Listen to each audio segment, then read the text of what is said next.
My dad on every St. Patrick's Day would take me to Kilburn and make me dance in every Irish pub. I would get a hat out for some cash after, and we'd get like a Mackie D's on the way home. Did you just have enough cash to cover the Mackie D's? Probably that and the Oyster card.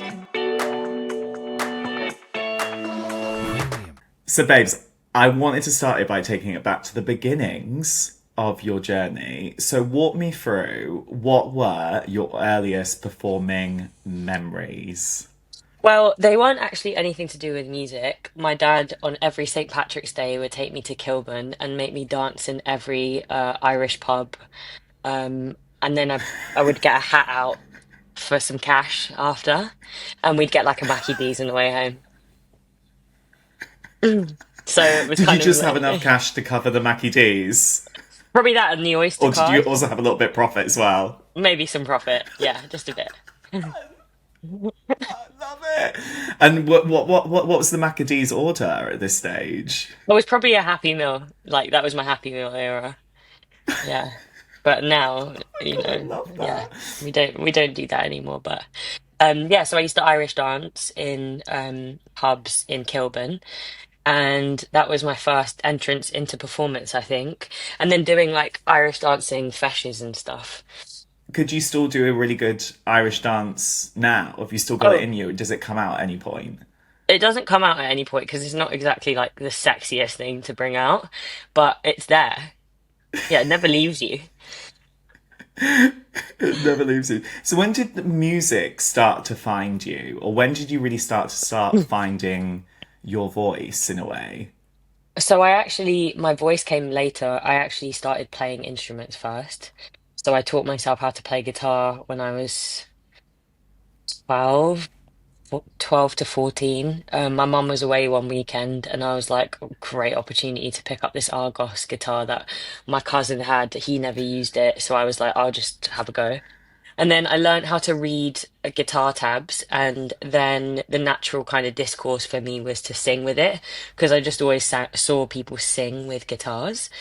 And then the gigs that followed that would just be anything, like any open mic, any pub thing, like just anything I could kind of be accepted into, regardless of what the crowd was, I would be up for. How did you, at that point, when did you first start to think, oh my God, I can actually make something of this? Like, this could actually unlock like a whole new world to me in a way. I don't think that's actually ever happened, if I'm totally honest. Like, I kind of feel like I've stumbled on like into this. I had a plan of studying history, but I didn't really have like the plan of becoming a musician. I wrote music because I felt like that was also the natural discourse. Once you can play an instrument and sing, it just felt like writing songs was probably the next step. I didn't even like writing stories at school, so I don't know where that came from. But songs just felt like a natural kind of like way to write a diary without feeling cheesy. Because I felt that diaries were Mm. so corny. I mean, like no offense, obviously journal and like talk your The talk journal your shit, girlies get on but with it, but yeah, yeah, yeah, we're like not all judging good, you. but like we're But not judging you. However, like the thought of me sitting there and getting elbow ache on my bed and my feet like fluttering was just not the vibe for me at all. I was like, I'm just gonna write a song about it. I remember this is so dumb and I've never told anyone this. We were in English at school, in secondary school, and they gave us homework to like make a creative something about this girl in Afghanistan, that this book we were reading. So I went and wrote a song about a girl in Afghanistan and came and sang it in class, and it fell on deaf ears, I'll tell you that for free. It fell on deaf ears. Everyone was like, "What on earth is happening here?" And then there's just me singing about like Afghanistan and this girl. Yeah. So it's yeah. Hence did why you? I haven't had a moment of like this must be my calling. Like if it's more just been like, wow, I survived all those embarrassing moments, so maybe it's Maybe, okay to keep maybe going. it's okay. Did you Yeah. take in the Argos guitar with you for said performance, or was it just more a cappella? No, I think I had bought a guitar in Kennington at that point. That was a steel string, so slightly more legitimate actually. Not I the love Argos it. one that literally had my Bengali cousin's name engraved in it with like he literally did it with a knife. So chaotic. Oh Yeah. my God, I love it. When did you have a moment when you started to believe in yourself though? Or like how have you nurtured your self belief on that journey if you've gone from being someone who was like, oh, this never really was going to happen to me? It's kind of like, it sounds weird to compare it to like a relationship, but I think you people that have been in love before, if you love someone, you'll kind of you'll do it regardless of whether your friends think it's right or this person or the general public or consensus. So I just think that the belief actually didn't come from me sitting down and giving myself a pep talk, but it was just like I like this so much and I like how this makes me feel. And it's almost like a compulsion that I have to continue making these songs that it doesn't really matter what anyone says. This kind of connection and relationship is never going anywhere. I love that. So it's kind of like your longest term relationship in a way, isn't it? It's the thing you It can rely on apart from yourself. it's the thing that has like as much as there's been so much pain and difficulty and the industry is sometimes quite difficult and also it's just a hard job to attain like to even attain and get. So I think that um we've survived so much together and it's like it's the most common denominator and constant in my life. And the fact that as a child it made me feel so safe and strangely like understood and heard, that just carrying that on to my adulthood and all the different things that have happened in my life, I can always return to music. Um, and that's difficult. I mean, I've seen people in the industry and including myself, there's been a lot of trust issues with people and people you work with. And because it's such a sacred space, if anything gets in the way of that, it can affect your writing and blah, blah, blah. But I have somehow survived every hurdle and still felt very close to music. So even when I've been challenged in music, it's ended up being the savior at the end as well, you know? Is there some early challenges, or have there been some really big challenges that you now you look back on them have actually been super empowering for you? Yeah, I mean, like, I've fallen out with a lot of people I've worked with, which I think is natural in every industry. It can be one way or the other. It can be to do with music, but it can also be personally. Your personalities change. Like, I find obviously those times deeply, deeply upsetting, but the fact that I've survived them and continued to write, and also when I was younger, there was a producer I worked with, and I thought if I didn't work with him, my career was over. I just felt like he was the person that gave me so much love and attention and cared for me. And then him leaving my life, it made me lose so much confidence. And I, to counteract it, learned how to use Logic and then made a mixtape just for myself.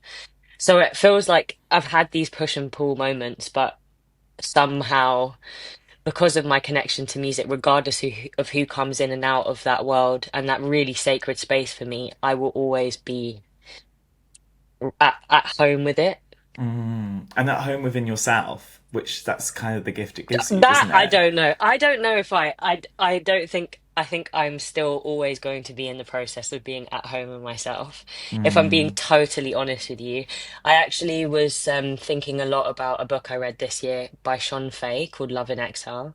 I don't know if you've read it yet, but you have got to get your hands on this book. But she's super honest about the fact that, like, although she can explore love in all different variations and friendship love, a romantic love, love when it comes to faith, etc.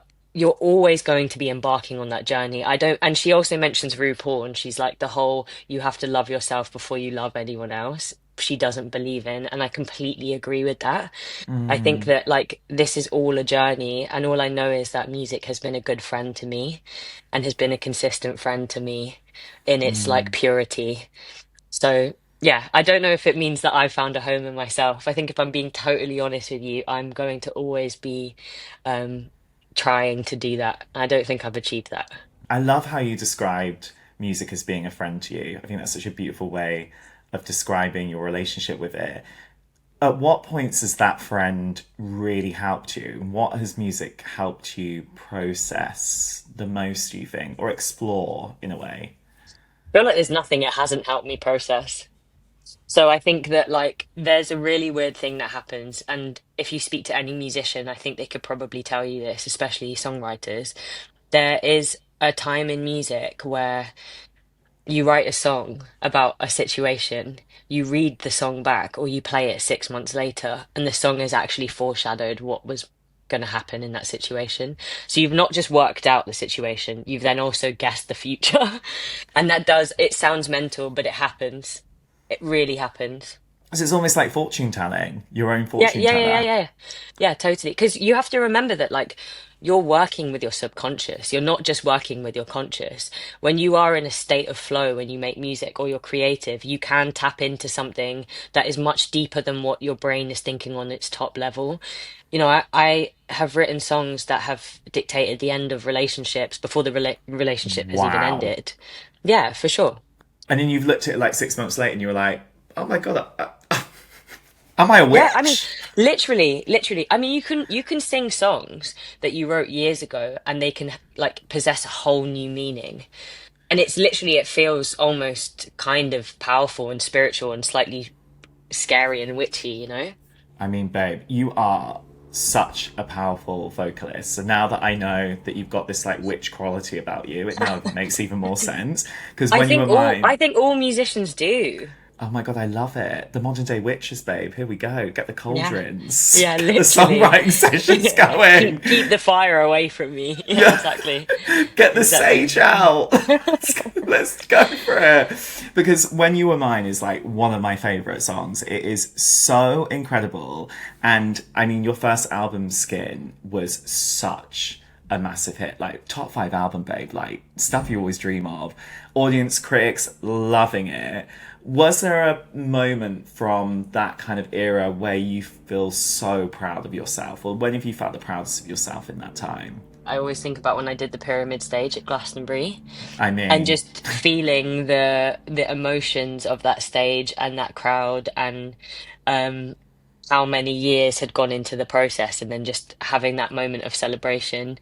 I mean, I like burst into tears halfway through the set, so that would probably that's be one of them. Yeah. also mega moment for you. You are now officially a Pandora ambassador, babes. We love to see it. And you got the charms to prove it. Ding, ding, Bling ding, ding, blow. ding. And We're look how blinked cute these out in the earrings are Pandora. too. They are stunning. Baby, Yeah. you're really working that Pandora today. I love it. No, the charm bracelet for you is like a very important thing, isn't it? Because each of the charms kind of represent something for you. And this is what I love about jewelry anyway, and why we love working with Pandora on this podcast, because it's all about telling a story through jewelry and also using it to boost you up and encourage you and inspire you when you need it the most as well. So walk me through what we've got on that charm bracelet and what it stands for you, babe. Well, today we've got this. We have this like, I think it's a bee or a wasp. I think it's a bee, but it says protect your energy on it, which is in hidden writing. So at least I know that's what it says, but it's not necessarily everyone can read it, which I like. It's like a hidden thing. What I love about my charms, this is also a lock and key, which I love because it's cheeky, but it's also not secretive. It's got my birthday on it as Oh well, my which god, I think is super love. sweet. So, lock and key, and then we have a clover because she's Irish. Um, so I love these, and I love wearing charms because they can be as light-hearted as you want them to be, but also they can be kind of these moments you can go back to in your everyday, and little grounding kind of they can be like grounding charms. You can look at them and be reminded of a time and place, and it kind of feels like wearing armor, and it feels like every charm tells a story. So, um, although to some people it's just bling blow and it's beautiful, it can mean a multitude of things, or it can mean nothing, and other people can interpret it as they want. But it's nice to have that close to you, and that's why I actually like the lock and key, because it feels like things I want to keep close to me and not necessarily let everyone in on. Yeah. Because you gotta keep some things back for you, haven't you? You gotta keep that Definitely. relationship with yourself and protect that. And like Pandora, this podcast is all about celebrating self love in all of its forms, babe. and really encouraging people to get out there and be love too. How do you embody the kind of be love message, would you say? I try to be nice to people. I try to treat people the way I wish to be treated. I try hard, doesn't always happen, and we are very imperfect beings, but I just try to treat others the way I would love to be treated. And I think that's such a good thing to do because if you start treating others with respect or you work on treating others with respect, you start to respect yourself more as well. And there's Yeah. always, it's so difficult because when we talk about self love, there's always a time we wish we could go back and be more compassionate to ourselves. Is there a time you wish you could go back and be more compassionate to yourself? Yeah, there's many times where I wish I was nicer to myself. I mean, I had a mental health crisis. I could have been much nicer to myself throughout that whole process. I think that it's easy to carry the message of loving yourself, but there are so many really important ways of practicing that are very difficult and very inaccessible to a lot of people. Therapy being a great example of that. I think that we all deserve the access to therapy, and it is not afforded at all enough to people. And I think that, yeah, a good example of a time where I really needed to back myself was when I haven't been well. And I think a lot of people that have suffered any form of mental health issues will understand that feeling. It's, you want so badly to be on your own side, and it feels like the hardest thing to do. So I think then, but I think also back on the be love message, I think, yeah, if you can have access or if you can try and speak to someone, um, that is always a great way of moving forward. But I appreciate it's an extremely privileged thing to do. And we live in a world that does not have enough mental health support and access for everybody. And it's so important we talk about that more as well. Thank you for sharing that.